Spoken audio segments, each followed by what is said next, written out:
Level 1. The shock. You are 20 years old, and you have just handed over everything. Your phone, your wallet, your keys, your name. They give you a number. The number is on a roster.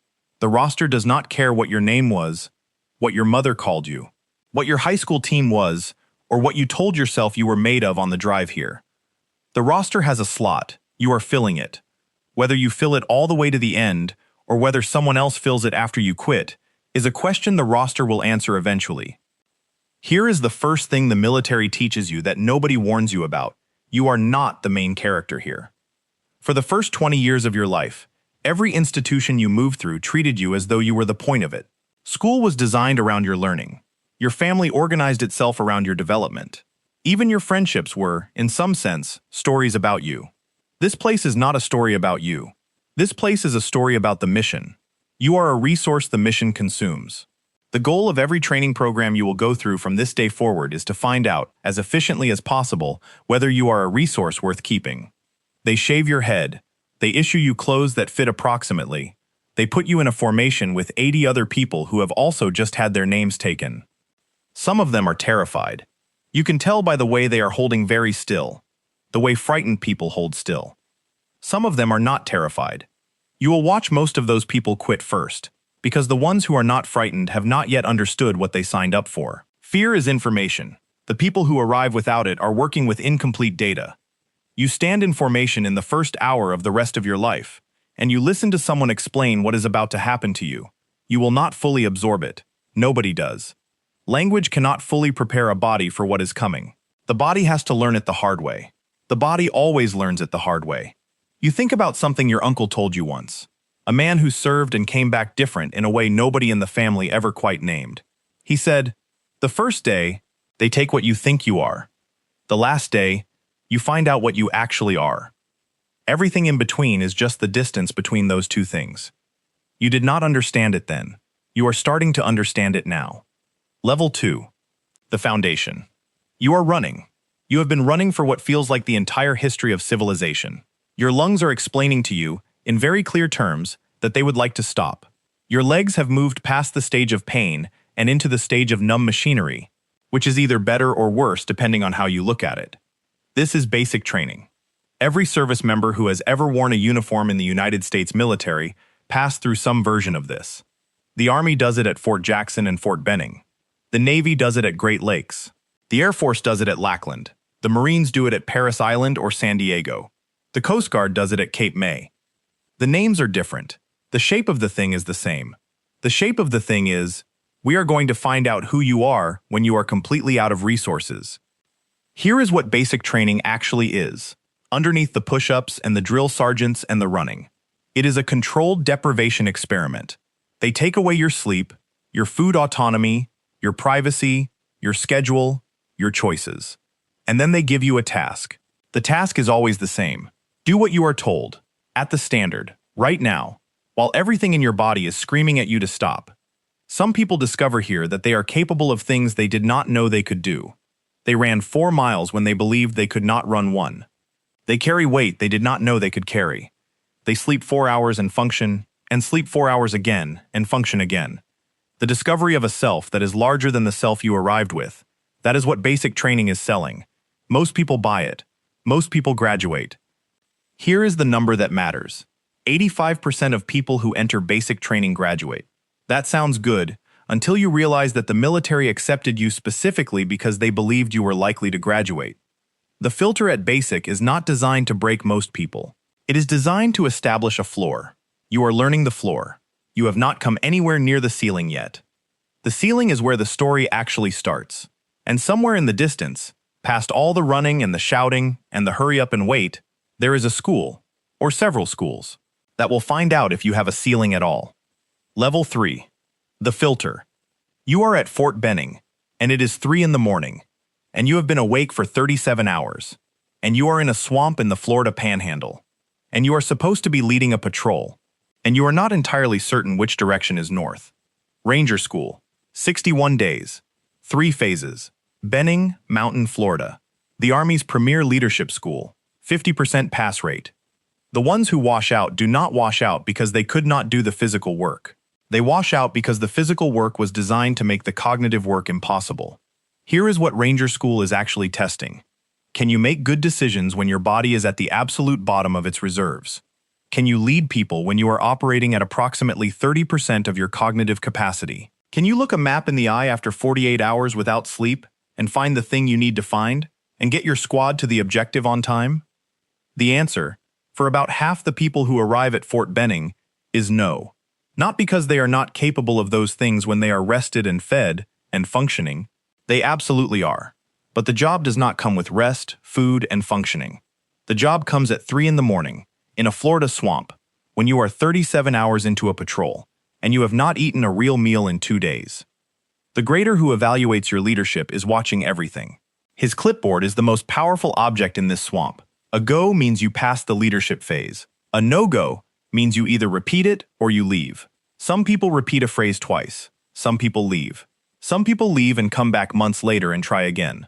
There is a man in your class named Torres. He is built like something that was engineered rather than born.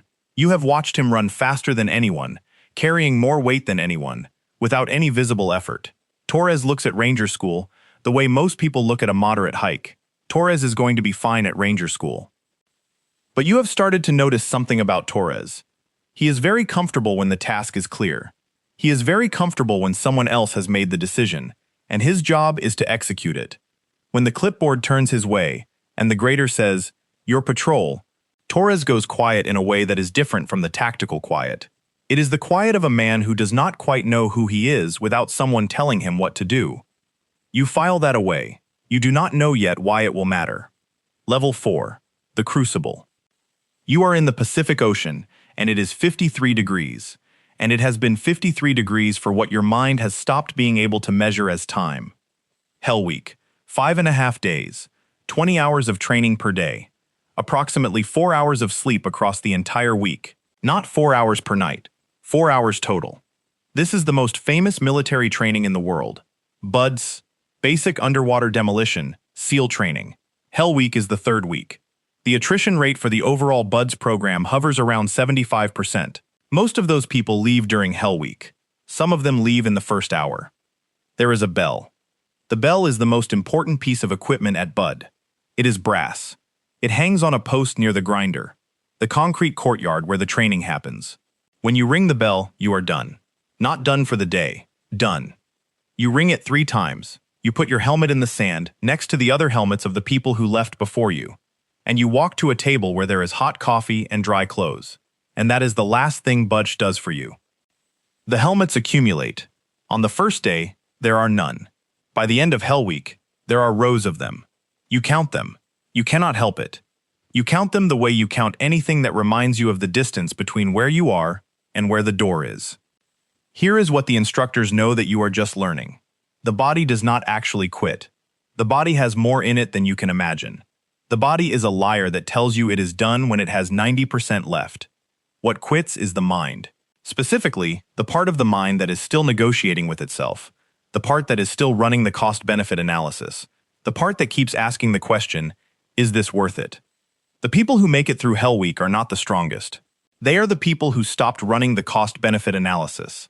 They are the people who closed that negotiation somewhere in the first 12 hours and simply did not reopen it. The decision was made.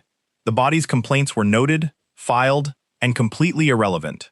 You are cold. You have been cold for so long that cold has stopped being a sensation and started being a fact about the universe. Like gravity. The instructors are telling you to do something. You do it. The instructors are telling you to do something else. You do that too. There is no negotiation. There is no next step in the cost-benefit analysis. There is only the instruction and the doing of it.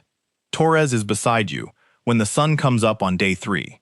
He looks exactly like he looked on day 1, which should not be possible. The body that was engineered, rather than born, is performing the way it was designed to perform. Uncomplaining. Efficient. Strong. You wonder, not for the first time, what it would feel like to be in Torres's body instead of yours. Then you stop wondering. Because wondering is a form of negotiation, and you closed that negotiation a long time ago. Level 5. The Elite Filter. Hell Week ends. You are still here. The instructors do not celebrate this with you. They note it, the way a machine notes a process completing, and they move on to the next thing. The next thing is the dive phase. And dive phase will make Hell Week look, in retrospect, like the part of the test you were actually ready for. Here is what dive phase is testing. Can you manage your mind when your body is in an environment the human body was not designed to occupy? Underwater, black water, cold water, with a rebreather that recycles your air, and a partner who is depending on your decision-making, in a place where there is no surface to break to, no air to breathe, no landmark to navigate by, and a time limit that ends your life if you miss it. The instructors introduce you to a concept called bobbing. You tread water until your muscles give out. You sink. You do not panic. You come back up. You do it again. You do it in the dark. You do it with your hands tied. Then they introduce you to pool competency. An instructor will find you in the pool when you are not expecting it, and remove your regulator and your mask, and tie your hoses in knots. You will solve each problem. You will breathe when you can. You will not panic. You will not surface without permission. If you panic, you fail. If you surface without permission, you fail. If you cannot unknot the hoses, you fail. The people who fail here are not weak. They are people who have a very reasonable fear response to the reasonable threat of drowning. The human body is designed to panic when it cannot breathe. You are being asked to override millions of years of survival programming because the job requires it. At SQT, SEAL qualification training, the final phase before you earn the trident, you add to the dive skills: free-fall parachuting, close-quarters combat, land navigation, intelligence collection, small unit tactics. Each skill layer is taught to someone who is already carrying the accumulated exhaustion of months. By the end, the skills are not really taught. They are installed. The distinction matters. Learned skills degrade under pressure. Installed skills do not. When you get your trident, the ceremony is smaller than you expected. A metal pin, pressed into your chest, by the hand of someone who earned theirs before you. The pin breaks the skin slightly. That is intentional. The physical memory of earning it lives in the small scar for the rest of your life. Level 6. The Invisible School. The Q Course. 18 months. The schoolhouse that produces Green Berets. You have heard about it. Everyone in Special Operations has heard about it. What you have not heard is the thing that makes it different from everything that came before. It is not primarily trying to break you anymore. It is trying to build you. The earlier courses, Ranger School, BUDS, were filters. They were asking a binary question. Do you have what it takes or not? The Q course asks a different question. Given that you have what it takes, what exactly can we make out of you? The answer involves weapons. Every weapon made in the last 100 years, by every country, for every purpose. You will be able to operate, disassemble, repair, and teach every one of them. Your shoulder will bruise black. Your ears will ring constantly. This will not stop. You will learn to function with ringing ears the way you have learned to function with everything else, by deciding that it is a fact about your environment rather than a problem requiring a solution. The answer involves language: Arabic, Korean, Spanish, Pashto, whatever the army assigns you. 6 months of 8 hours a day in a classroom, and 8 more hours of homework every night. You will fail tests. You will be recycled through modules. You will emerge on the other side able to conduct negotiations in a language you did not speak a year ago, because the job requires it. And the Q course does not present requirements as optional. The answer involves Robin Sage, a month in the woods of North Carolina, pretending to be an insurgent training force in a fictional country. The locals playing the role of guerrilla fighters have been doing this for decades. They will test you, trick you, refuse to trust you, and demand things you cannot provide, and expect you to build a working relationship with them anyway, because that is also the job. The Q course ends with a beret, green wool, heavy with what it represents. Torres earns his. Of course he does. The Q course is exactly the kind of sustained physical and intellectual challenge that Torres was engineered to pass. You watch him receive his beret, and you think, Torres is going to be fine, all the way until he isn't. You don't know yet when that will be. You are starting to have a suspicion. Level 7. The Psychological Abyss. You are in a box. The box is approximately 3 feet by 3 feet. You have been in it for an unspecified amount of time. You know it is not your first day, because your body has moved past hunger into something quieter and more total. You know it is not your last day, because the instructor outside has just asked you the same question for what you have counted as the 47th time. You have not answered it. You will not answer it. This is not defiance. Defiance requires emotion, and you have moved past emotion into something that you will not have a word for until much later. And the word will be clarity. SERE School. Survival, evasion, resistance, escape. Required for all special operations personnel. The only course in the United States military whose specific techniques are classified. Not because they are secret, but because the value of the training depends entirely on the candidate not knowing exactly what is coming. Here is what you know going in. You will be deprived of sleep, food, and physical freedom for an extended period. You will be subjected to stress positions. You will be interrogated. The interrogators are very good at their jobs. Their job is to find the specific leverage point that makes you give information you are not supposed to give. Here is what you do not know going in. Which specific lever they will find for you. Because everyone has one. The body has a lever, and SERE School finds it. For some people, it is isolation. For some people, it is cold. For some people, it is the sound of another person suffering. The instructors have cataloged more levers than you knew existed, and they are going to work their way through the catalog until they find yours. You hear Torres before you see him. He is in the box next to yours. For 3 days, Torres has been holding. You have been holding. Everyone is holding. On the 4th day, you hear Torres's voice change. Not loudly, not dramatically. Just a shift in register. A softening of something that had been hard. And then the words. The words that end the training. Torres says them quietly. The way a person says a thing they have been carrying for a long time and have finally decided to put down. The instructors extract Torres. You hear the box next to yours go quiet. Not the tactical quiet, the other kind. You stay in your box. You do not judge Torres. You have learned by now that every person has a line, and the line is not located where they thought it was before the training. Torres found his line. You have not found yours yet. This does not mean you do not have one. It means the training has not reached it. You stay in your box. The instructor asks you the question for the 48th time. You do not answer it. Level 8, the Ghost School. Someone finds you when you are not expecting to be found. A man in civilian clothes. No rank insignia. A beard that does not belong to any regulation. He sits across from you in a room that is not notable in any way, and asks if you would be interested in a selection process for a unit he cannot name. You know which unit. Everyone who has made it this far knows which unit. The Combat Applications Group. Delta Force. The Army's Tier 1 counterterrorism unit. The unit that does not officially exist, in ways that are different from the units that merely claim not to officially exist. The selection process lasts approximately a month and takes place in the mountains of West Virginia. 200 candidates begin. A dozen finish. The ratio is not a mistake or a flaw in the process. It is the process. Delta Force is not looking for people who can pass a hard course. It is looking for people who can do things that have no name yet, in situations that have never been trained for, without anyone telling them what to do. The physical component of Delta selection would break most soldiers. For the people who arrive here, the physical component is almost a relief. It is familiar suffering. Suffering they have learned to navigate. What they are not prepared for is the psychological assessment. The interviews. The questions that have no right answer are being asked by men who are very good at noticing what you do when you do not know the right answer. They are watching your judgment, not your performance. Your judgment. The way you make decisions when no one is watching. The way you treat the other candidates when there is nothing to gain from treating them well. The way you handle information that contradicts what you believed 5 minutes ago.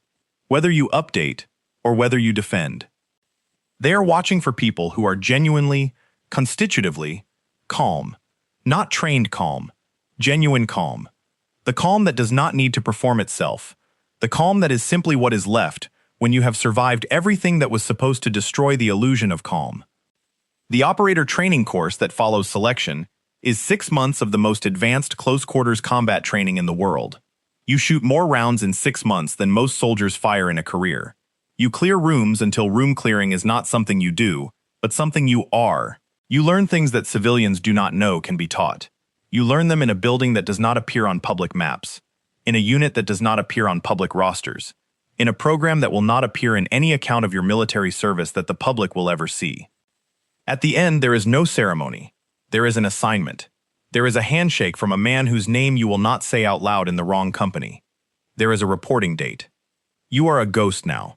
The career that everyone can see ended somewhere around level 4. What comes next does not have a title. It barely has a name. It has a mission, a team, and a set of skills that you built from the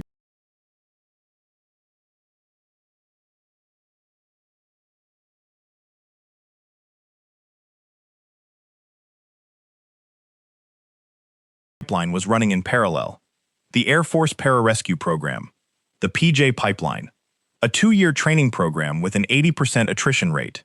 This makes it, by the numbers, the hardest military pipeline in the United States. Not the most famous, not the most culturally visible, the hardest.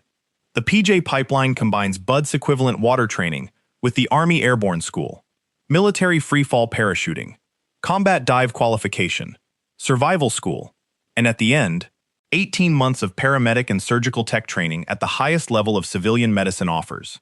The pararescueman's job is to go into denied territory, places where other special operations units cannot safely operate, recover personnel, and provide trauma care at the point of injury. They jump out of an aircraft, they dive into the water, they climb mountains, and when they get to the person who needs them, they perform surgical procedures. Master Sergeant Dade is a pararescueman. He washed out of BUDC in his first year of service, which he will tell you without being asked, because he has learned that the story of quitting something and coming back is more useful than the story of never having quit. He passed the PJ Pipeline on his second attempt. He has been to 6 combat deployments. He now instructs at the schoolhouse, and he is the reason you are still standing. He told you something at level 1, when you were 20 years old and had just handed over your phone, your wallet, and your name. The body quits first. But the body is a liar. The mind decides. It always decides. You did not understand it fully then. You have been understanding it in pieces across every level since. Every run that ended before your legs actually gave out. Every pool that tried to panic you. Every box that tried to break you. Every mountain that tried to convince you it was bigger than you were. At level 9, at the end of the PJ Pipeline, at the end of whatever version of this journey you are on, you understand it completely. The body has been lying to you your entire life. It told you that you were done when you had 90% left. It told you that you were at your limit when you were standing 50 feet from your actual limit.